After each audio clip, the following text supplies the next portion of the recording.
अस्सलाम वालेकुम and a very warm welcome. आप देख रहे हैं आज पाकिस्तान। मैं हूं सिद्रा इकबाल और यकीनन नया दिन और नए हफ्ते के आगाज़। मंडे का दिन वैसे काफ़ी लोगों को भारी लगता है, इसलिए मंडे ब्लूज़ का जिक्र किया जाता है। But I thought I will dress up in white because traditionally अगर देखा जाए तो मंडे यानी मून डे, और लास्ट नाइट फुल मून भी था और आज पाकिस्तान के कई इलाकों में आप फुल मून देखेंगे। ट्रेडिशनली अगर वेस्टर्न एस्ट्रोलॉजी को फॉलो कर रहे होते तो हमें नज़र आता है, भाईजान मुड़ जाओ, आ गए हम वापस, हाँ जी, कि येस्टरडे यानी 9th को फुल मून कहा जा रहा था। अच्छा, ये 2020 का पहला फुल मून था और आपको बताते चलें कि ये इस दफ़ा 4 के एक लिंकेज में आया है। एक नहीं, दो नहीं, 4 सुपर मून्स आपके सामने आएंगे और बड़ी इंटरेस्टिंगली इनकी जो तारीखें हैं वो भी बड़ी ज़बरदस्त हैं। यानी 9 फरवरी को आपने पहला सुपर मून फुल मून देखा, उसके बाद 9 मार्च को भी एक फुल मून होगा, फिर 7 अप्रैल और 7 मई को आखिरी सुपर मून होगा। तो ये 4 का जो पोर्टल बन रहा है, लोग कह रहे हैं कि इसकी तारीखें बड़ी इंटरेस्टिंग हैं। 9977 हो सकता है ये आपके लिए खुशबख्ती के हिस्से हों। तो नंबर्स पे अगर आप बिलीव करते तो ये होगा। आई डोंट नो आपका वीकेंड कैसा गुजरा। My weekend was a lot of fun. Saturday को बहुत सारे काम पाइल अप हुए हुए होते हैं, खुसूसन इसलिए कि पूरे हफ्ते की तैयारी करनी होती है। आपको बताते चलूँ कि I am wearing Zeen by Cambridge today और इनका नया कलेक्शन इस वक्त इन स्टोर्स है, आप देख सकते हैं। और अगर आपको इसमें से कोई चीज़ पसंद करनी है और आप लेज़ी हो रहे हैं कि आप ऑनलाइन जाके नहीं देखना चाहते या स्टोर में जाके नहीं देखना चाहते, तो इस हफ्ते के मेरे तमाम शोज़ को देखिएगा। I am wearing the latest Zeen woman collection, this is by Cambridge, जो कि एक जाना माना नाम है। आगे बढ़ते जी प्रोग्राम में आपको बताते चलें कि आज हमारे पास एक ज़बरदस्त टॉपिक है, लेकिन उसके बारे में थोड़ी सी सस्पेंस बनाते हैं। आप गेस कीजिए कि आज हम क्या बात करेंगे। ये आपकी पर्सनल ग्रोथ के हवाले से भी है, आपके बहुत ही करीबी रिश्तों के हवाले से भी ये टॉपिक है। और अक्सर हम अपने इर्द गिर्द इस तरह की सिचुएशंस देखते हैं, लेकिन अगर ये हम अपने आप पे रख कर बात करें तो हमें बिल्कुल नहीं पता कि हमारा अगला स्टेप क्या होना चाहिए। हम बात कर रहे हैं वायलेंस, तशद्दुद या फिर डोमेस्टिक नाचाकी, जो कि इस लेवल तक पहुंच जाए कि हाथापाई शुरू हो जाए। आपको क्या करना चाहिए अगर एक बहुत ही करीबी रिश्ते में, बेशक वो आपके बहन भाई हों, आपके वालदैन हों, और ख़ुसूसन अगर आपके अज़दवाजी ताल्लुकात में आपके स्पाउस के साथ ऐसी सिचुएशन खड़ी हो जाए जब आप पे हाथ उठाया जाए। लोग अक्सर आपको ये सलाह देते हुए नज़र आते हैं कि जब पहली दफ़ा हाथ उठाया था उसी वक्त इस चीज़ को ख़त्म करना चाहिए था, उसको रोकना चाहिए था, उसके लिए आवाज़ उठानी चाहिए थी, या तो लोगों को ले आओ या ख़ुद फोर्सफुली खड़े हो। लेकिन वाकई इसको प्रैक्टिकली सोचिए कि पहला थप्पड़ या पहली दफ़ा अगर किसी खातून पे, किसी लड़की पे हाथ उठता है तो उसे क्या करना चाहिए।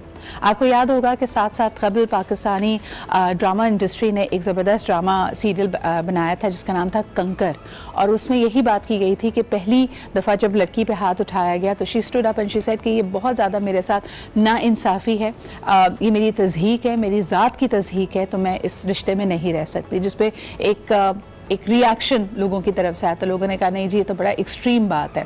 इसके बारे में आप क्या सोचते हैं, हम इस पर बात करेंगे। आज हमारा 10 बजे का टॉपिक यही है कि अगर किसी करीबी ताल्लुक़ में, ख़ुसूसन अज़दवाजी ज़िंदगी पे आप पे पहली दफ़ा हाथ उठाया जाए तो आपको क्या करना चाहिए। ये हमारा आज का सवाल है, डिस्कशन है। अब चलते हैं हम आपको लेकर मालम जब्बा, जहाँ पे CAS Karakoram alpine ski cup का इनेकाद किया गया। प्रेसिडेंट ऑफ पाकिस्तान पहुँचे, यहाँ के जो जीतने वाले हैं उनको अपने हाथ से अपने खुद बजाते खुद उनको कप्स देने के लिए। इसके अलावा आपको बताते चलें कि बहुत सारे ममालिक से यहाँ पे स्कीयर्स पहुँचे थे। सबसे पहले आपको इसके बारे में दिखाते हैं एक रिपोर्ट और फिर गुफ्तगू करेंगे SM अली साहब से, जो कि नुमाइंदा है, जो कि मीडिया रिलेशंस हेड हैं विद द पाक फ़िज़ाइया, उनसे भी बात करेंगे। लेकिन पहले दिखाते हैं आपको ये रिपोर्ट। ये था जी विंटर स्पोर्ट्स फेस्टिवल 2020। याद होगा आपको last year this was arranged in Naltar by the Pakistan air force, और इस दफ़ा भी हमने देखा कि मालम जब्बा में खूबसूरती हमारे सामने थी। It is very interesting to know कि जो स्कीयर्स, मेल स्कीयर्स थे जिन्होंने मैदान मारा, वो ज़्यादातर यूक्रेन से उनका ताल्लुक था, लेकिन जो ख़वातीन ने यहाँ पे झंडे गाड़े हैं उसमें आगे ख़वातीन पाकिस्तान की थी। So I think that is definitely something to really look forward to. इसके बारे में मज़ीद भी बात करेंगे, लेकिन आपको दूसरे एम्बेसडर्स की तरफ लिए चलते हैं। जब हम बात करते हैं हमारे सोशल मीडिया इन्फ्लुएंसर्स की, इसके अलावा तमाम ही स्क्रीन्स, चाहे वो छोटी सी आपकी सेलफोन की स्क्रीन हो, बड़ा पर्दा हो या फिर टेलीविजन स्क्रीन हो, कौन से पाकिस्तानी सितारे छाए रहे, इसके लिए इनेकाद किया गया पाकिस्तान इंटरनेशनल स्क्रीन अवार्ड्स 2020 का, जो कि दुबई में मुनक्किद हुआ ओवर द वीकेंड। और आप देख सकते हैं इसके लिए बहुत ज़्यादा बातचीत की जा रही थी। A lot of fanfare was there because obviously stars, तो ऐसा लग रहा था कि तमाम ही स्टार्स वहाँ पे पहुँच गए हैं, और जो लोग नहीं पहुँचे उनके हवाले से भी एक कंट्रोवर्सी है, लेकिन उसको हम नहीं छेड़ेंगे। आइए दिखाते हैं आपको कुछ झलकियाँ पाकिस्तान के सुपरस्टार्स की, जो कि पहुँचे पाकिस्तान इंटरनेशनल स्क्रीन अवार्ड्स 2020 में in Dubai. What a star-studded evening it was at the Coca-Cola Arena in Dubai. अब लेते हैं एक छोटा सा break, we'll be right back। अगर आप भी परेशान हैं कि पूरी दुनिया में कोरोना वायरस फैल रहा है, उसके लिए क्या इकदाम किए जा सकते हैं, how can you actually safeguard yourself, तो हमारा अगला सेगमेंट देखना मत भूलिएगा। एक छोटा सा break and we'll be right back।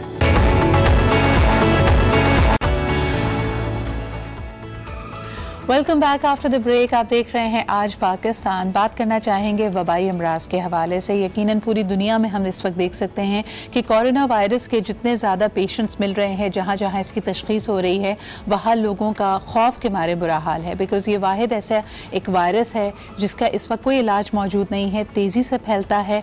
और जिस तरह हम कह सकते हैं कि वुहान डिस्ट्रिक्ट ऑफ चाइना में इसने जहाँ से शुरुआत हुई, इस वक्त बहुत सारे ममालिक है, चाहे उसमें आप UAE का जिक्र करें, UK का जिक्र करें, थाईलैंड, फिलीपींस, जहाँ पे लोग मौजूद हैं जिनको डिस्कवर किया गया है कि वो इसी वायरस के कैरियर्स हैं। आज हमने सोचा कि न सिर्फ कोरोना वायरस की बल्कि वबाई अमराज के हवाले से तिब्बे नबवी क्या कहती है, ये आप तक पहुँचाएँ। यकीनन बहुत सारे अमराज और ये वायरसेस अगर आप देखें, ये शक्ल बदल बदल कर आते हैं। यानी अगर आप फ्लू की भी बात करें कि हर सीज़न में आने वाला फ्लू मज़ीद मॉडिफाई हो जाता है, मज़ीद मोहलिक हो जाता है। तो लेकिन इससे जो एहतियात की तदाबीर हैं, जो इससे बचने के तरीके हैं, या बल्कि जहां आपकी बीमारी शुरू हो, ऐसे नुस्खे आपके पास मौजूद हैं तिब्बे नबवी से, जिससे आप अपने और अपने प्यारों का दिफा कर सकते हैं। आइए आज इसी हवाले से बात करते हैं। हमारे साथ मौजूद है आगा अब्बास साहब। अस्सलाम वालेकुम। वालेकुम सलाम। जीती रही है, कैसी हैं आप? बिल्कुल ठीक ठाक सर। जैसे वबाई अमराज का नाम लिया जाता है, मुख्तलिफ वायरसेस का तो यहाँ पे जिक्र किया जा रहा है, लेकिन एक दिल में अजीब सा खौफ होता है कि पता नहीं किससे लग जाए। लोग जो एहतियाती तदाबीर करते, लोगों से छूना मना, बाहर खाना मना, बावजूद भी अपनी इम्यूनिटी को हम स्ट्रॉन्ग नहीं कर पाते। तो जैसे ही अगर किसी भी वबाई मर्ज की शुरुआत हो, नज़ला, ज़ुकाम, खांसी, पहले सिम्टम्स आपके पास हो, क्या उस वक्त कोई नुस्खे हम इस्तेमाल कर सकते हैं अपने आप को स्ट्रेंथन करने के लिए? जी हाँ, बिस्मिल्लाहिर्रहमानिर्रहीम। जी हाँ, बिल्कुल ठीक है। देखिए, मैं जल्दी बताऊंगा क्योंकि टाइम हमारे पास कम होता है। अगर एहतियाती तदाबीर करनी है तो रसूल अकरम सल्लल्लाहु अलैहि वसल्लम ने फरमाया कि जिस एरिया में वबाई अमराज फैले हों वहाँ ना जाएं और ना वहाँ से लोगों को आने दें। आमदोरफ्त के लिए मना फरमाया। अच्छा, फिर जैसे टॉयलेट्स इस्तेमाल करते हैं उसमें स्प्रे करें, वॉशरूम में फिनाइल वगैरह ज़्यादा डालें, इससे भी लगता है। सिर्फ सांस के ज़रिए से नहीं, स्टूल और यूरिन की वजह से भी लग जाता है। तो मौलाना ने फरमाया कि वो इससे एहतियात की जाए। अच्छा, तीसरी चीज़, खाने के लिए अगर शहद में कलौंजी मिला के अगर हम रोज़ाना अपने बच्चों को खिलाएंगे तो सवाल ही नहीं पैदा होता कि कोई भी वबा लग जाए, चाहे वो कोरोना हो, चाहे वो डेंगू हो, कोई सी भी चीज़ नहीं लग सकती अगर शहद में कलौंजी मिला के खिलाया जाएगा। अच्छा, दूसरी चीज़, अब एक तिब्बे नबवी करीम सल्लल्लाहु अलैहि वसल्लम का एक नुस्खा मैं बताना चाहता हूँ लोगों को, और लोग उससे मुस्तफ़ीद होंगे यकीनन। वो ये है कि हरमल सबको पता है, जिसे अस्पंद भी कहते हैं, जिसे धूनी वूनी भी दी जाती है। पहले ज़माने में लोग धूनी देते थे तो वबाई अमराज नहीं फैलते थे, आजकल नहीं देते हैं। तो हरमल का इस्तेमाल ऐसे किया जाए कि हरमल के 21 दाने एक सफ़ेद पार्चे पे, थोड़ी सी छोटी सी कपड़े पे पोटली बनाएं, 21 दाने हरमल के रखें, उसके अंदर उसको धागे से बंद कर दें। ये पोटली बन गई 21 दाने हरमल की, और उसको रात को एक चमचे के अंदर थोड़ा सा पानी डाल के उसको भिगो के रखते हैं। सुबह उठने के बाद लेफ्ट वाली नाक में, यानी कि बाएं नथने में 2 कतरे सिर्फ उसके टपकाएं पहले दिन। दूसरे दिन भी ऐसे ही करना, रात को नई पोटली बनानी है, सुबह 2 कतरे लेफ्ट वाली नाक में टपकाना है। तीसरे दिन भी रात को नई पोटली बनानी है, उसको भिगो के रखना है। सुबह पहले दाएं कतरे में, तीसरे दिन 1 कतरा और नथने में 2 कतरे। बस ये 3 दिन अमल करना है। 3 दिन के बाद अगर दोबारा आपका दिल चाह रहा करने को, आप सिक्योरिटी चाहते हैं कि वबाई अमराज ना लगे, 2 से 3 दिन के वक्फे से दोबारा रिपीट कर सकते हैं। अच्छा, यहाँ मैं एक जिक्र करूंगा कि हमारे एक दोस्त, क्या होता है? इससे फायदा ये होता है कोई वबाई अमराज नहीं लगेंगे, चाहे वो कोरोना हो, चाहे वो नया कोई आने वाला वायरस हो, नहीं लग सकता इंसान को। ये इतना स्ट्रॉन्ग है, ये इतना स्ट्रॉन्ग है।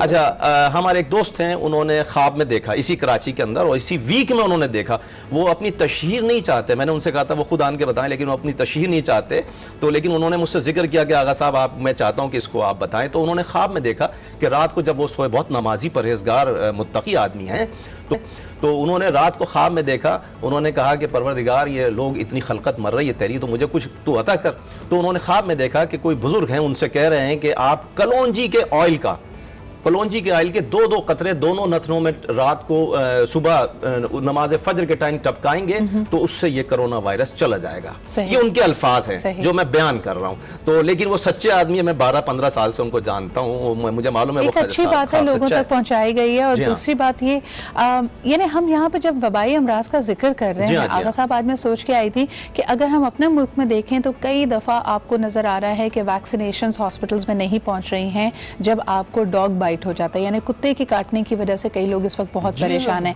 ये वबाई अमराज में तो इसका शुमार नहीं होता, लेकिन ये नागहानी आफत है, और कहा जाता है कि अगर उस कुत्ते में रेबीज का वायरस हो तब तो फिर आपके लिए बहुत मुश्किल है सर्वाइवल। इसके लिए कोई नुस्खा? बिल्कुल, बिस्मिल्लाहिर्रहमानिर्रहीम। देखिए, आज की ये समझ लीजिए एक ब्रेकिंग न्यूज़ है। कुत्ते के काटने से लोग मर जाते हैं। आज मैं आपको इतना बेहतरीन नुस्खा बताता हूँ, इंशाल्लाह ताला। अब अगर किसी को कुत्ते ने काटा तो वो मरेगा नहीं। मैं कलौंजी पे रात को रिसर्च कर रहा था, रात को किताबों में ढूंढ रहा था, तो मुझे एक बहुत मुकद्दस, बहुत अच्छा नुस्खा एक मिला उसका।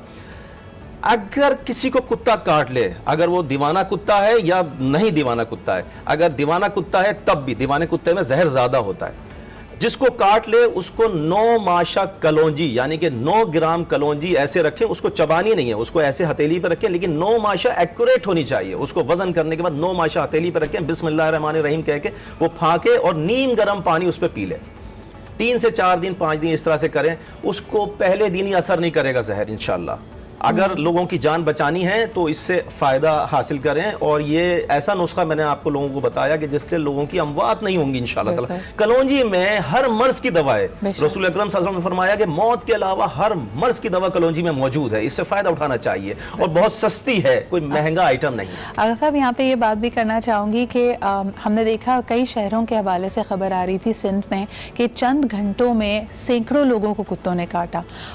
एक बात हमें बतौर माशरा भी अपनी तरफ देखना चाहिए कि हम हमारे यहाँ जो स्ट्रे एनिमल्स हैं उनके साथ सलूक क्या करते हैं। मैंने टर्की में गई थी, वहाँ पे मैंने देखा कि जितने भी स्ट्रे डॉग्स हैं, यानी गली में घूमने वाले आवारा कुत्ते हैं, उनके गले में भी पट्टा डाला हुआ है, उनके कान के ऊपर उन्होंने एक निशानी सी लगाई हुई होती है जिससे ये शो होता है कि इनको हमने वैक्सीनेट किया। अनफॉर्चुनेटली हमारे यहाँ हम कर क्या रहे हैं, हम उनको या तो मारने की कोशिश कर रहे हैं, उनको स्टरलाइज कर रहे हैं, उनको literally culling of dogs is a major issue in Pakistan. अगर आपके गली मोहल्ले में ऐसा कोई आपको नज़र आता है कि there is a stray dog, थोड़ा सा उसके खाने पीने का ध्यान कर दीजिए। जो आपके घर के लेफ्ट ओवर्स हैं अगर आप उनको डाल देंगे तो इससे आप सवाब भी कमाएंगे। लेकिन इवेंचुअली सिला रहमी के इस बात के आगे हमारा ये भी ईमान है ना आगा साहब कि बहुत सारे ये मसाइल जो हमारी जिस्म पे जब हम देखते हैं कि जिस्म बीमार पड़ता है या इलील पड़ता है, मसला भी तो होता है। अगर आपकी रूह स्ट्रॉन्ग हो तो आपकी इम्यूनिटी कई गुना बढ़ जाती है। देखिए, मैं आज एक ऐसी तस्वीर बताऊंगा जिससे इम्यून पावर बहुत ज़्यादा बढ़ा सकते हैं, बहुत ज़्यादा बढ़ा सकते हैं। अच्छा, उससे पहले मैं एक चीज़ खाने पीने की जिक्र कर दूं। अगर किसी को कोरोना वायरस हो जाए, किसी को वबाई अमराज लग जाए, उसको सुबह से लेकर शाम तक, दिन तक सिर्फ सेब खिलाएं, सिर्फ सेब खिलाएं 14 दिन।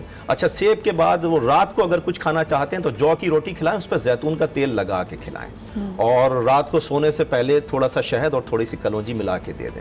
अगर इस तरीके से 14 दिन परहेज करा जाए, सब्जियां खिला सकते हैं, फ्रूट खिला सकते हैं, लेकिन गोश्त नहीं खिला सकते, अंडा नहीं खिला सकते, मुर्गी नहीं खिला सकते, किसी किस्म का गोश्त नहीं, और किसी किस्म के चावल नहीं खिला सकते। लेकिन आप अगर ये सुबह से लेकर शाम तक सेब देंगे, सेब में इतना असर है कि आपको हदीस की किताबों में अगर उठा के पढ़ें तो मालूम चला है, तो फरमाया मौला ने कि अगर लोगों को सेब के फायदे पता चल जाएं तो लोग अपने हर बीमारी का इलाज सेब से करेंगे। सेब में अल्लाह ने इतनी शिफा रखी है। इतनी इंटरेस्टिंग मैंने एक चीज़ पढ़ी, उसने कहा कि सेब को आपको पता है कि सेब की इतनी इक़साम हैं कि अगर आप 22 सालों तक रोज़ एक नए किस्म का सेब भी खाते रहे तब भी इसकी किस्में खत्म होंगी। अच्छा, वो इम्यून पावर बढ़ाने के लिए मैं एक चीज़ बताता हूँ। देखिए, बिस्मिल्लाहिर्रहमानिर्रहीम अव्वल व आखिर 5 मरतबा दुरूद शरीफ, और दरमियान में आप ये करें कि 34 मरतबा अल्लाह अकबर, लेकिन बहुत बुलंद आवाज से, थोड़ा सा मतलब साउंड के साथ, अल्लाह अकबर 34 मरतबा, फिर उसके बाद अल्हम्दुलिल्लाह 33 मरतबा, फिर 33 मरतबा सुभान अल्लाह, और आखिर में 1 मरतबा ला इलाहा इल्लल्लाह, फिर उसके बाद बिस्मिल्लाह करके फिर इसी तस्बीह को शुरू कर दें। आप यकीन करें, रात को सोने से पहले 10 तस्बीह अगर पढ़ लें, अगर रात के वक्त टाइम नहीं है आपके पास तो सुबह के टाइम आप नमाज फजर के बाद पढ़ लें, आगे इसका इम्यून पावर आपका इतना बढ़ जाएगा, आपको नज़ला जुकाम तक नहीं होगा। मैंने ऐसे ऐसे लोग देखे हैं जो 100 साल तक जिंदा रहे और मैंने उनको कभी बीमार नहीं देखा। मैंने उनके इंटरव्यू किए, उन्होंने कहा साहब हम इससे कभी बीमार नहीं पड़ते। एक नहीं, दो नहीं, सैकड़ों लोगों से बात की इसके बाद। और इसी चीज़ को रीइटरेट करते हुए, अगर आपको ये तरतीब भूल जाए या आप उसको दोबारा याद रखना चाहते हैं, जो लोग तस्बीह फातिमा से जिनको पता है कि तस्बीह फातिमा क्या है, सुभान अल्लाह, अल्हम्दुलिल्लाह, अल्लाहु अकबर, इसकी तरतीब उलट है, लेकिन एग्जैक्टली आपके सामने इम्यूनिटी के लिए आपने कहा कि बेहतरीन बहुत इम्यूनिटी मेरे तजर्बे में है सिद्रा बेटे। मैंने ऐसे ऐसे लोगों से इसके बारे में रिसर्च किए, यकीन किए, एक नहीं है सैकड़ों लोगों से मैंने इसके बारे में पूछा, और उन्होंने कहा हम कभी डॉक्टर के पास जाते नहीं हैं, सब कुछ खाते हैं। और मैंने ना उनको शुगर थी ना ब्लड प्रेशर था, ज़ईफ थे, कमर भी झुक गई। उनसे पूछा मैंने क्या पढ़ते हैं, उन्होंने कहा ये पढ़ते हैं। अच्छा, लेकिन आप कल मैंने देखा है कि हट्टे कट्टे जवान लोग जो अक्सर कंप्लेन कर रहे होते हैं इस लैक ऑफ एनर्जी, क्या ये उसमें भी करामा? देखिए पहले ज़माने में उठा के, अभी भी अरब कंट्रीज़ में तस्बीह लोगों के हाथ में होती है, वो पढ़ रहे होते हैं। क्यों सेहतमंद है वो लोग, क्यों लंबी लंबी जिंदगी उन लोगों की अभी तक। हमारे पाक हिंद के अंदर अब ये सब रिवाज नहीं रहा, हम शर्माते हैं तस्बीह पकड़ते हुए। मसला भी पढ़ सकते हैं जी, अगर आप शर्माते भी हैं तस्बीह पकड़ने से। बहुत बहुत शुक्रिया आगा साहब हमारे साथ मौजूद होने के लिए। एक ब्रेक की तरफ बढ़ते हैं, वापस आएंगे, आपकी मुलाकात करवाएंगे मिलो पाकिस्तान से में एक बहुत ही टैलेंटेड पाकिस्तानी से। हमारे साथ रहिए और देखते रहिए आज पाकिस्तान।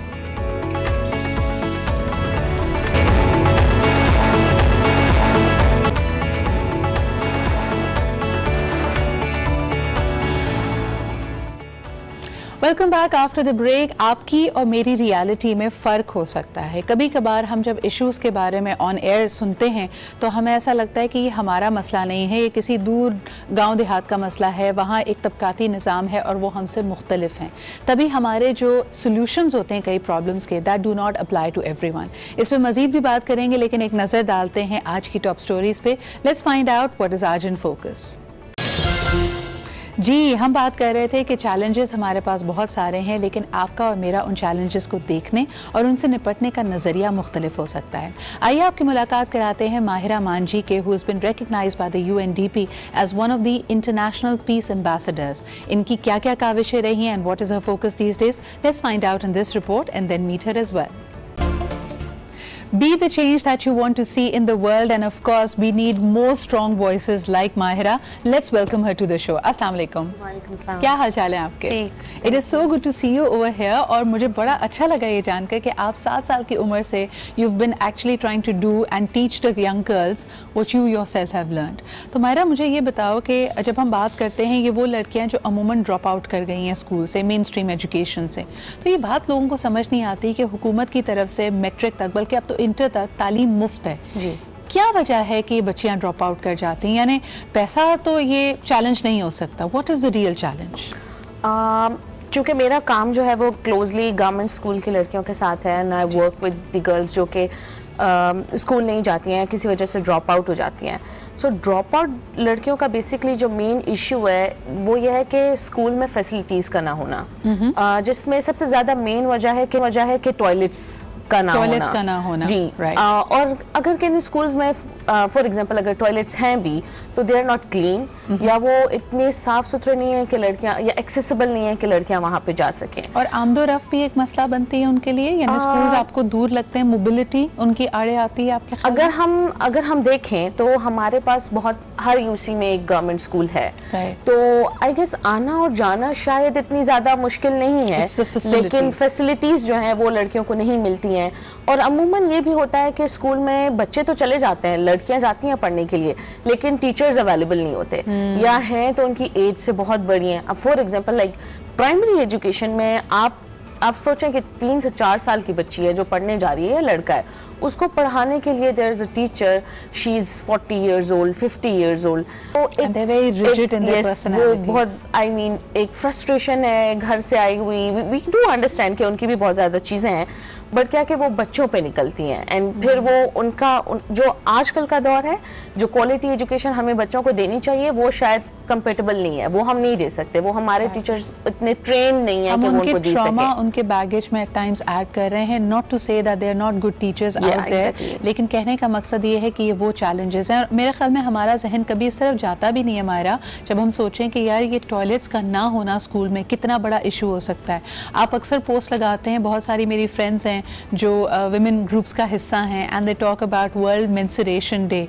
Connect the dots. एक लड़की जब प्यूबर्टी एज में पहुंचती है और अगर उसके स्कूल या कॉलेज में ये फैसिलिटीज़ नहीं है तो वो इस दिक्कत से घबराकर घर बैठ जाती है। जब उसका ड्रॉप आउट रेश हो जाता है तो फिर घर वालों के जहन में सिर्फ और सिर्फ एक ही हल है कि उसकी जल्दी शादी करा दें। क्या आपके पास ऐसी बच्चियां भी आती हैं जो शादीशुदा हैं but they want to restart their life? Mahira, हमारे पास ऐसी हैं, बहुत सारी ऐसी लड़कियां हैं जो कि जिनकी बल्कि कुछ ऐसी औरतें भी हैं, ख़वातीन जिनके बड़े बच्चे हो गए हैं एंड स्टिल लाइक उनको है एक जस्तजू है कि उनको तालीम हासिल करनी है और वो जाके पढ़ना चाहती हैं। हमारे पास ऐसे बच्चे हैं क्योंकि हमारा जो स्कूल है दैट्स इन लियारी एंड उधर का एक है कल्चर के लड़की जब तो बालिग हो जाती है, लाइक उसको पीरियड्स आ गए देन आपको जल्दी उसकी फिक्र हो जाती है उसकी शादी करने की।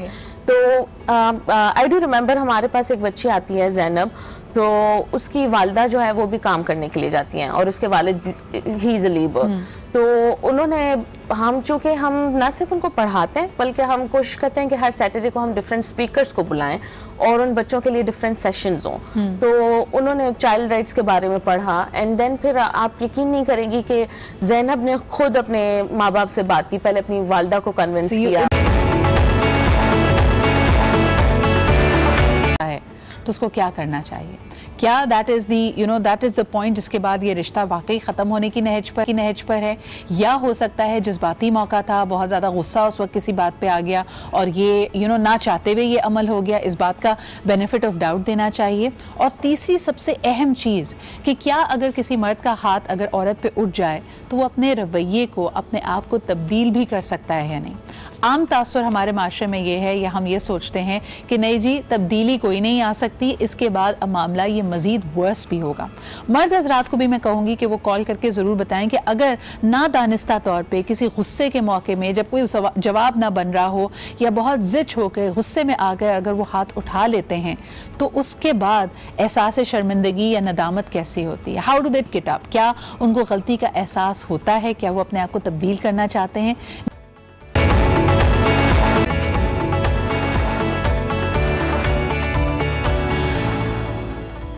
Welcome back after the break. बहुत ही सीरियस टॉपिक, बहुत ही अहम टॉपिक बात कर रहे हैं, पहला थप्पड़ या फिर वायलेंस। अगर घर में किसी भी वजह से इस पॉइंट पे बात पहुंचती है, और ब्रेक पे जाने से पहले मैं बात यही कर रही थी कि तीसरा और अहम पहलू इसका ये है कि अगर नादानिस्ता तौर पे, अगर किसी जज्बाती मोमेंट पे, किसी गुस्से के बहाव में अगर ये अमल हो भी जाता है तो उसके बाद मर्द हजरात में क्या तब्दीली आ सकती है? क्या वो नदामत का इजहार करते हैं? क्या वो तहिया कर लेते हैं कि ये बात कभी दोबारा नहीं होगी? बिकॉज सुनने वाले, मशवरा देने वाले हमेशा कहते हैं कि नहीं जी ये जो शुरुआत हो गई है ये बहुत ही भयानक है और उसके बाद there is no looking back, so you need to take extreme measures now.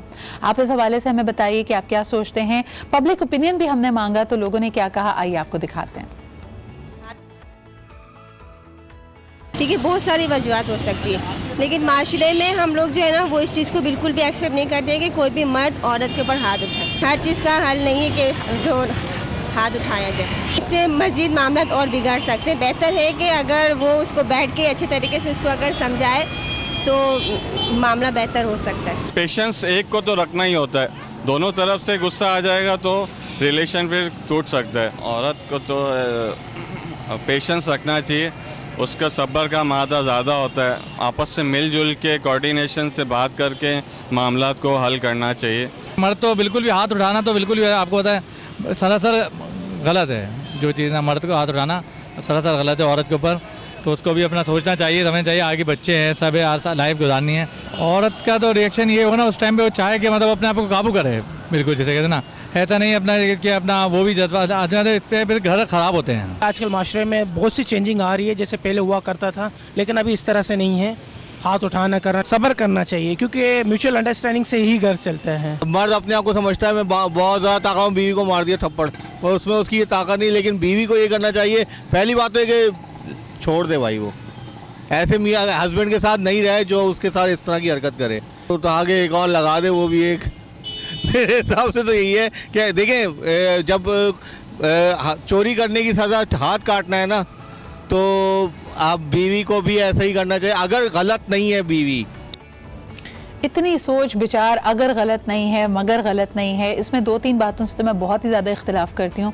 लोगों ने कहा कि जी अपने आप पे काबू रखें, अगर आपको मार भी पड़ रही है तो आप अपने आप पे काबू रखें, इससे मामलात और बिगड़ते हैं। यही वो बातें हैं जो हम खातून को अक्सर कहते हैं, लेकिन समझदारी से बेशक काम लेना चाहिए। उस वक्त क्या करना चाहिए, ये सवाल मैंने रखा है अपने पैनल के सामने। मायरा से पहले भी गुफ्तगू हो रही थी, मायरा ने इस बात में भी हमें ज्वाइन किया है। इसके अलावा आपका तारुफ कराते हैं हमारे बाकी पैनलिस्ट से। हमारे पास मौजूद है मिसेस खान।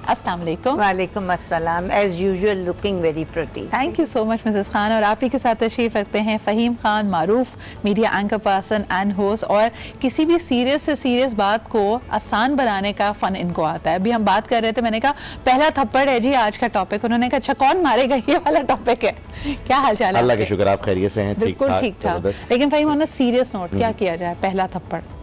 अगर ऑन द सीरियस नोट बात करनी है तो मैं यहाँ पे क्या कर रहा हूँ, लेकिन फिर भी अगर ऐसी बात है तो आपने गलत पहलू दिखाया। आपने सिर्फ ये दिखाया कि शौहर थप्पड़ मारते 10% ही सही, लेकिन खवातीन भी मारती तो हैं। पहला थप्पड़ तो खातून नहीं मारती कभी। नॉट लिविंग इन इजिप्ट, वहाँ की सुना औरतें बाकायदा मारती पिटाई करती हैं। अच्छा, आप इजिप्ट से नहीं हैं?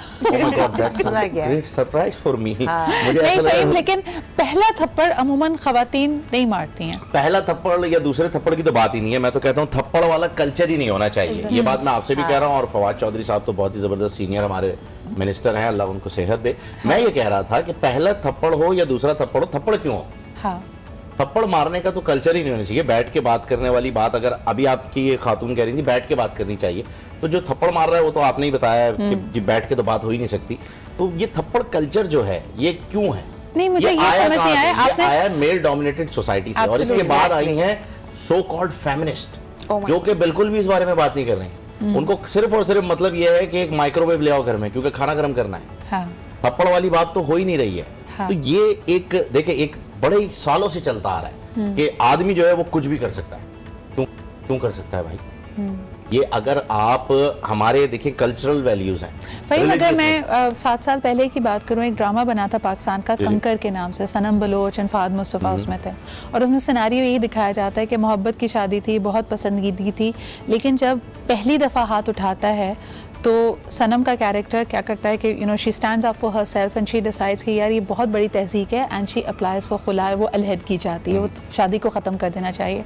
मिसेस खान, इस पर बहुत रिएक्शन आया था। लोगों ने कहा कि क्या आप तरगीब दे रहे हैं इस माशरे में, एक थप्पड़ पे रफ़ा दफ़ा करें मामले को, बैठ के सुलझाएं, लेकिन रिश्ता ख़त्म नहीं कर देना चाहिए। ये 2 राय मुझे लगती हैं। एक दफ़ा कहा जाता है कि पहली ही दफ़ा में अपने लिए खड़े हो, ये ज़्यादती है, इसको बर्दाश्त ना करो, लेकिन अगर कोई इंतहाई कदम खातून उठाना चाहती है तो भी मना किया जाता है। तो इसमें से बीच का रास्ता क्या है?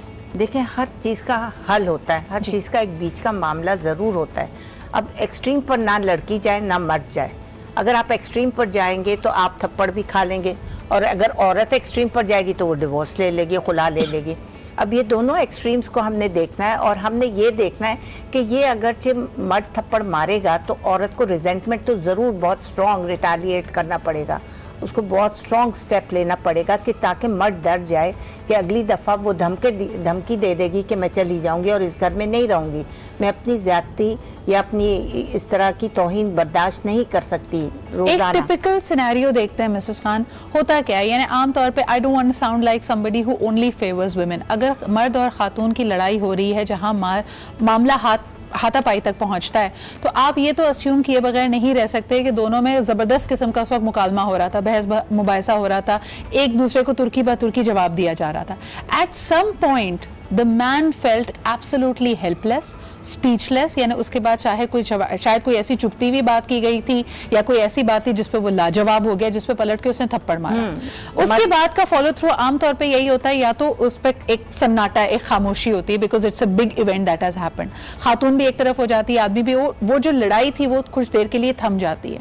The next moment usually somebody apologizes, अगर ढिटाई के उस पॉइंट तक आप नहीं पहुंचे। तो इन सारे पॉइंट्स में कहाँ पे आप स्क्रिप्ट को चेंज कर सकते थे आपके ख्याल में, कहाँ पे आप चेंज ला सकते? हमारे घरों में शुरू से बच्चों को यही कहा जाता है, बच्चियों को कि तुम्हें पता आगे तो ससुराल में जाकर ये देखना पड़ता है, ये तो तुम्हें अभी तुम इतनी जुबान चला रही हो तो वहाँ पे नहीं चला सकोगी तुम इतनी जुबान, तुम्हें अपना मुंह बंद रखना पड़ेगा थोड़ा सा।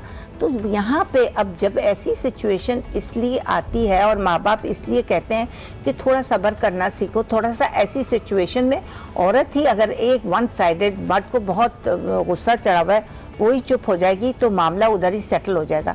क्योंकि आदमी बहुत ज़्यादा एग्रेसिव होता है, औरत से ज़्यादा होता है, बाहर से थक कर आता है, कई चीज़ें वो देख कर आ रहा होता है, बहुत सी प्रॉब्लम्स में गुजर रहा होता है।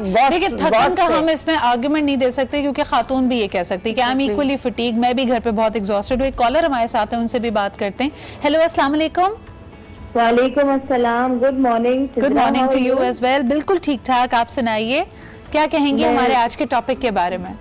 मैं इस टॉपिक के बारे में एक ऐसा मतलब पॉइंट निकालना चाह रही हूँ जो आप लोगों ने अभी तक डिस्कस नहीं किया। जी बताइए। हम इस्लाम को तो हर चीज में फॉलो करते हैं। अब ये जो थप्पड़ का आपने कहा, आप रसूल पाक की हयात मुबारक का पूरा जायजा ले लें, कहीं उन्होंने अपनी अज़वाज के साथ कहीं इस तरीके का कोई रवैया नहीं रखा।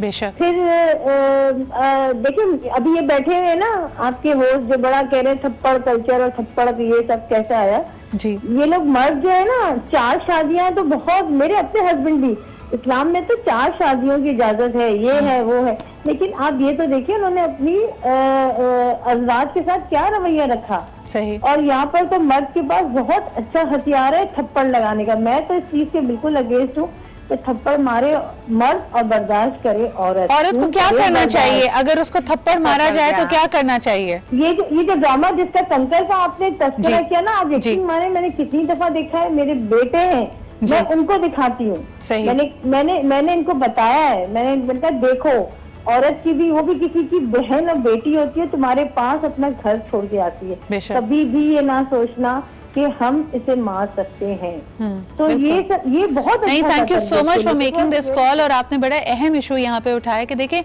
हर इंसान की इज्जत नफ्स होती है, जब आप उसके प्राइड को, उसकी इज्जत नफ्स को ठेस पहुंचाएंगे तो हो सकता है वो वक्ती तौर पे मसलहतन अपने सर्कमस्टांसेस को देखकर खामोश हो जाए, वो खुश कभी नहीं होगा, उसके बाद आप भूल जाएं कि आप उसका दिल कभी जीत सकते हैं। Faheem, you want to say something? बिल्कुल, मैं यही इन्हें बताना चाह रहा था कि ये कल्चरल वैल्यूज हैं, रिलीजियसली इससे इसका कोई ताल्लुक नहीं है, क्योंकि हम इंडिया के साथ काफी अर्सा रह चुके हैं, इंडियन कल्चर ही हम फॉलो कर रहे हैं, चाहे वो शादियां हो, चाहे वो हमारी दावतें हो, चाहे रस्म और रिवाज जो भी हो, वही कल्चर हम लेके चले हैं आगे। ये एक हमारे सब कॉन्टिनेंट का कल्चर है।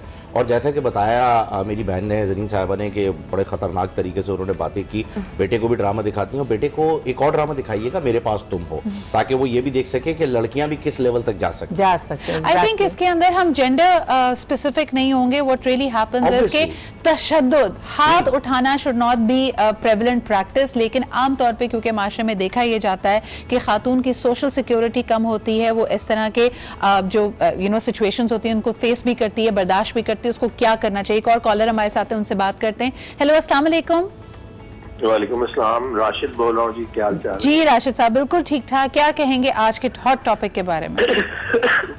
मैं तो यकीन करें इस मामले में वैसे बड़ा हसास आदमी हूँ, तो ये कॉम्प्रोमाइज के अलावा कोई हल नहीं है। सच्ची बात है कि मैंने कई चीजों के रिजल्ट निकाले हैं जी।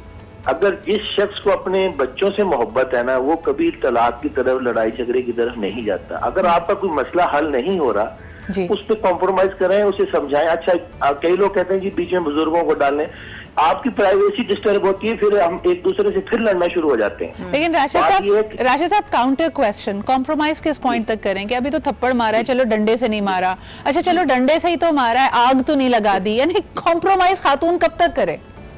नहीं, कॉम्प्रोमाइज खातून ने नहीं, मर्द ने करना है। उसका ज्यादा जिम्मेदारी बनती है, वो सरबराह कहलाता है अपने घर का, उसे बर्दाश्त करना है। हाँ। अच्छा, हमारे थोड़ी सी फनी सी बात है, हमारे पहले हम सुनते थे कि जी अगर कोई गरीब आदमी है, वो शादीशुदा है, तो वो बीवी की मात मानता है, तो उसे कहते थे रन मुरीद है। और जो अमीर आदमी है वो बीवी की मात मानता है, तो वो कहते हैं ये अंडरस्टैंडिंग है इनकी आपस में। ये वही वाली बात है ना, हमारा कुत्ता आपका कुत्ता टॉमी। बहुत बहुत शुक्रिया कॉल करने के लिए। It was a really it was a really thought provoking call. Maira, आप क्या कहोगे? जैसे लोग कहते हैं ना कि बर्दाश्त की एक हद आ जाती है। मैं इनसे सवाल करूंगी एक ब्रेक के बाद, लेकिन ब्रेक पे जाने से पहले जी हमारे स्पॉन्सर्स का मैसेज। आज हमें स्पॉन्सर किया है सनलाइट डिटर्जेंट ने, और उन्होंने कहा कि इस महंगाई के दौर में भी इतना ज़्यादा पाउडर आपको मिलता है कम कीमत में, ज़्यादा सफाई और साथ साथ ज़्यादा खुशबू भी। So you know these are the messages from the sponsor, check them out, Sunlight powder for you. एक छोटा सा break and we'll be right back.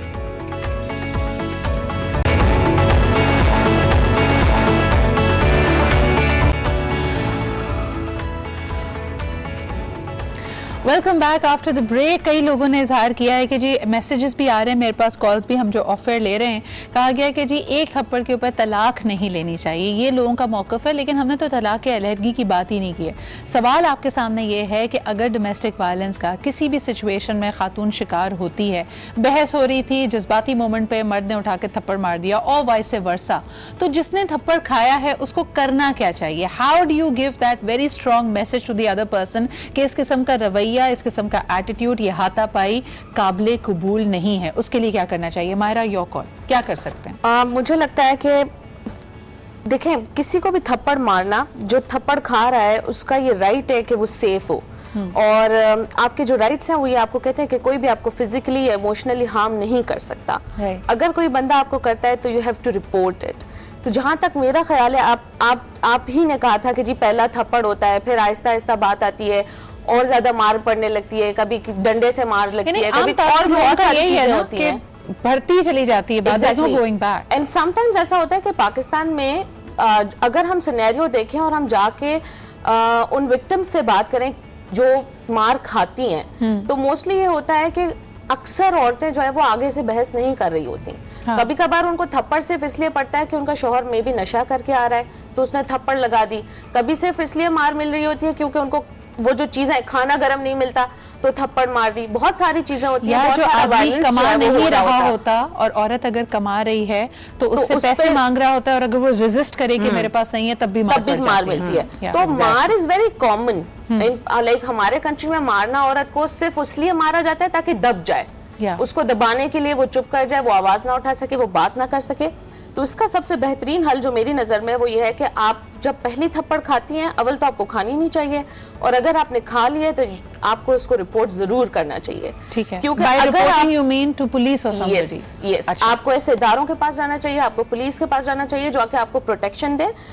अगर आप जाती हैं, क्योंकि बाहर भी और बहुत सारे ममालिक में होता है, वहाँ अगर आप पुलिस में गई हैं इसका मतलब ये नहीं है कि आपकी डाइवोर्स हो जाएगी या और बहुत सारी चीजें। बताओ मिसेस खान, कई ख़वातीन से जब बात की गई है ना तो वो इतनी डिस्कनेक्टेड होती हैं एट टाइम्स, और जैसे अभी मायरा ने जिक्र किया, फिजिकल अब्यूज बहुत बाद में आता है, पहले इमोशनल अब्यूज हो रहा होता है, तो वो ऑलरेडी मेंटली बहुत वीक हो चुकी होती है पहली दफा, तो वो डिस्कनेक्टेड होती है। Sometimes she thinks that she may be did something जिसकी वजह से वो डिजर्व करती है। अब यहाँ पे मैं डिसएग्री करूंगी, या हम बाहर की बात नहीं कर रहे, हम पाकिस्तान की जहाँ पे औरतों को अपनी राइट्स का ही नहीं पता, जहाँ पे औरत एजुकेटेड ही नहीं है, उसको पता ही नहीं है कि मैं अगर वहां पे पुलिस में जाऊंगी तो पीछे क्या होगा। The moment you enter the police थाना वगैरह में जाओगी तो आपका ऑलरेडी एक साइन किया हुआ डिवोर्स घर में पड़ा हुआ होगा।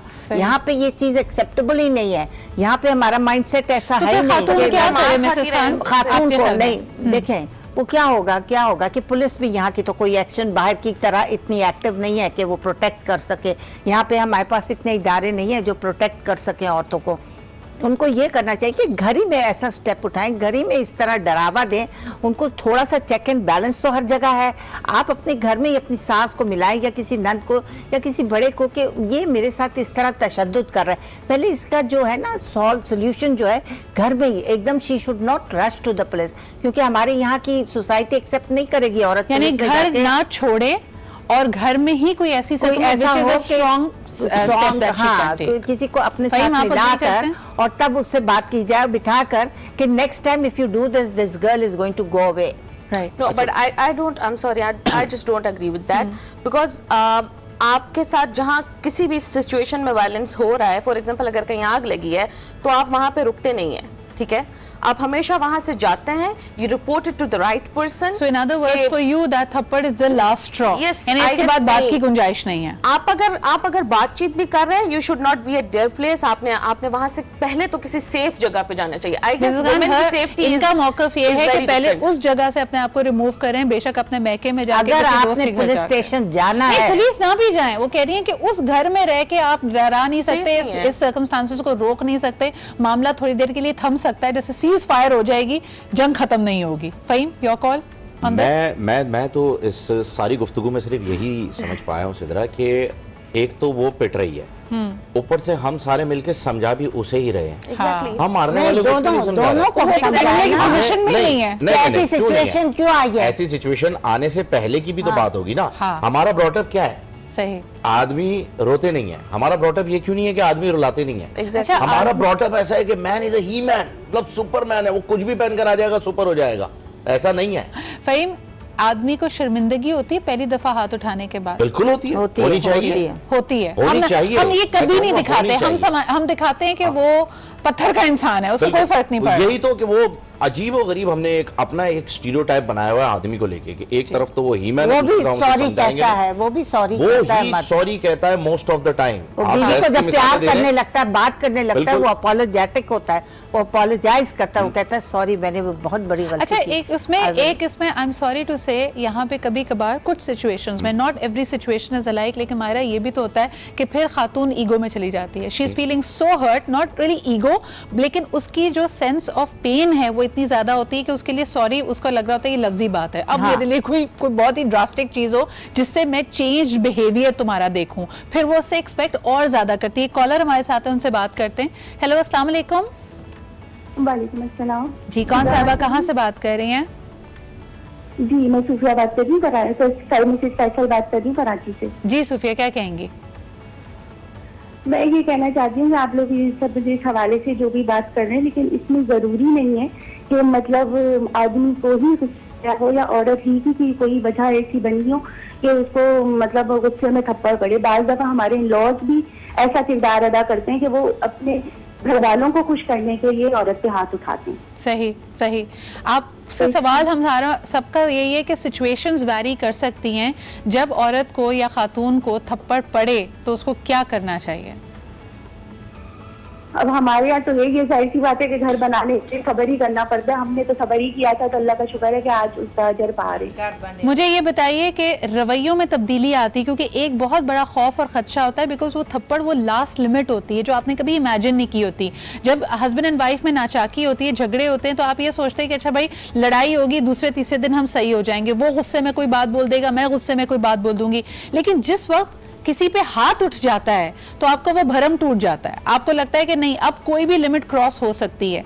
उस पॉइंट के बाद घर को जोड़ के कैसे रखा जाए? वो तो बिल्कुल है, लेकिन यही है कि अपनी ईगो को मसला ना बनाएं और थोड़ा अगर सब्र ही से इंसान जो है ना कोई मंजिल तक पहुंच सकता है। हमें तो यही सिखाया गया और अल्लाह का शुक्र है कि इसी पे अमल करके पहुंच भी गए। बहुत बहुत शुक्रिया Sufia, thank you very much for calling in. Faheem, उन्होंने कहा कि सब्र करना चाहिए, पर्सनल एक्सपीरियंस से कह रही थी कि हमने तो यही किया। लेकिन ये तो सिचुएशन के हिसाब से वेरी करता है ना मिसेस खान। अब देखें, आपने तो इतनी शादियां कराई हैं, आपके पास तो केसेस भी आए होंगे कि आप सिचुएशन पे डिपेंड करता है। आप इस सिचुएशन को आप इतना इजी नहीं ले सकते। अब क्या हो रहा है, कसूर किसका है किसका नहीं है, क्या वहां पर जैसे अभी उन्होंने कहा कि कोई नशा करके मारता है, कोई नशा करके मार रहा है, कोई जाहिल आदमी है जिसे पता ही नहीं है क्या करना है, खाने में नमक कम है, लंबा पानी हो गया शोरबे का, उस पे मारना शुरू हो गया। नहीं ये बात नहीं,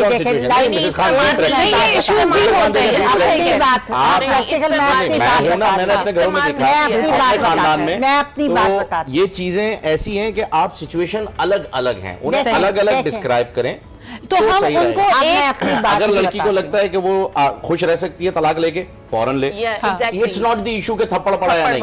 आप अब अब्बा से भी तो पिटते आए हो ना, अब्बा ने कभी सुधारने के लिए मारा होगा कि ये मत करो, थप्पड़ पड़ा होगा अब्बा से, तब अब्बा से कैसे अलग हो गए? नहीं हुए ना।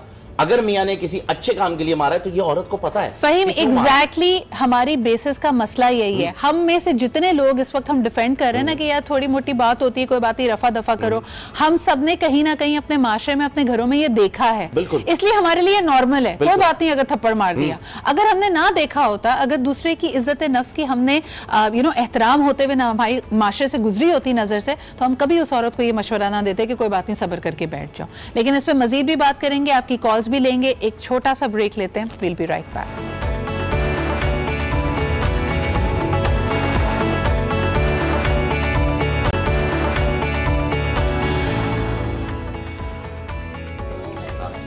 Welcome back after the break. Off air बड़ी गर्मा गर्म यहाँ पे बहस हो रही थी। मिसेस खान ने कहा कि हमने सारी ज़िंदगी अपने मियाँ का ख्याल रखा है, यानी उन्होंने बताया कि अभी भी वो उनके खाने का, उनके पहनने का, हर चीज़ का बहुत ज़्यादा ख्याल रखती हैं। अगर इस तरह ना रखती होती तो सिचुएशन काफ़ी मुख्तलिफ होती। तो आपको लगता है मिसेस खान जो ये लड़ाई झगड़े तक, हाथापाई तक बात पहुँचती है, इसमें गलती यही होती है कि लुक आफ्टर नहीं किया जा रहा आदमियों को? नहीं, it's not only look after, बाज़ मर्द एग्रेसिव भी होते हैं, बहुत ज़्यादा एग्रेसिव होते हैं। आपको ये चीज़ ढूंढनी पड़ेगी कि वो उसकी एग्रेशन किस वजह से इतनी होती है। आपको ये चीज़ ज़रा सा, आप उससे इतनी क्लोज होती है कि आपको हर बात पे पता होता है कि इस बात से मेरा मियाँ नाराज़ हो जाएगा, या इस बात से घर में ज़रा बिगाड़ पड़ेगा, या थोड़ा तमाशा हो जाएगा। आपको ये बताने की उसको बार बार ज़रूरत है कि ह्यूमन डिसेंसी क्या होती है। यानी एक आदमी के इर्द-गिर्द ही आप करते रहे सारी अपनी ज़िंदगी में। आपको मैंने तो एक बच्चे की तरह ही ट्रीट किया अपने मियाँ को, एक बच्चे की तरह, इस तरह नहीं कि उसको मैंने इतना वो उसके स्पून फीडिंग करती रही या कुछ इस तरह कि मैंने उसको देखा कि क्या वो चाहता है, कैसा वो है, क्या उसका नेचर है, फिर उसके अकॉर्डिंगली उससे बात करती थी, उसकी मर्जी के मुताबिक बात करती थी, और अब बीच में अपनी बातें भी मनवाती थी। You have to be very tactful, you know. Buttering. हाँ, तो मैं चार बातें उससे मानती थी तो दो बातें अपनी मनवाती थी। बटरिंग। वो कह रही है तो फिर जेन्युइन रिश्ता ही नहीं, वो कह रही है तो ऑथेंटिक ही नहीं है। ये तो हम आप उसको मैनिपुलेट कर रहे हैं, रिश्ते कॉम्प्रोमाइज पे चलते हैं। नहीं, बिल्कुल भी नहीं। ये तो फिर मैनिपुलेशन है। पेरेंट्स देखो कॉम्प्रोमाइज, औलाद कॉम्प्रोमाइज नहीं होता, नहीं, नॉट एट ऑल। सब रिश्ते कॉम्प्रोमाइज पे कैसे चल सकते हैं? चल सकते हैं। वालिदैन के साथ कैसे कॉम्प्रोमाइज करेंगे? आपकी शादी जो है ना, इट्स अ बिग कॉम्प्रोमाइज। नहीं, शादी कैसे compromise? Why is it a compromise? आप खुश क्यों नहीं है शादियों में हमारे? देखिए, एक बात सुनिए, कॉम्प्रोमाइज इस तरह है कि आप हमेशा उसको गिव एंड टेक होता है। कॉम्प्रोमाइज इस तरह है कि उधर की चार बातें अगर आप मानते तो दो बातें आप अपनी भी बनवाते हैं। ये तो मैनिपुलेशन हुई ना।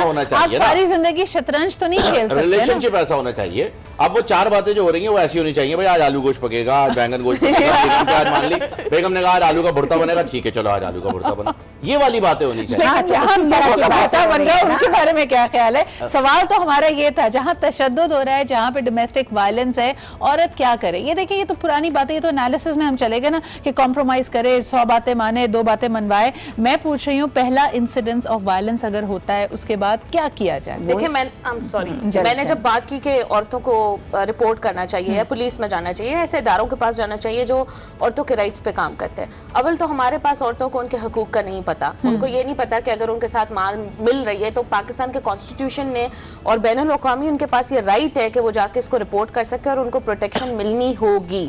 ठीक है, ये आपको स्टेट प्रोवाइड करेगा, ये स्टेट की जिम्मेदारी है।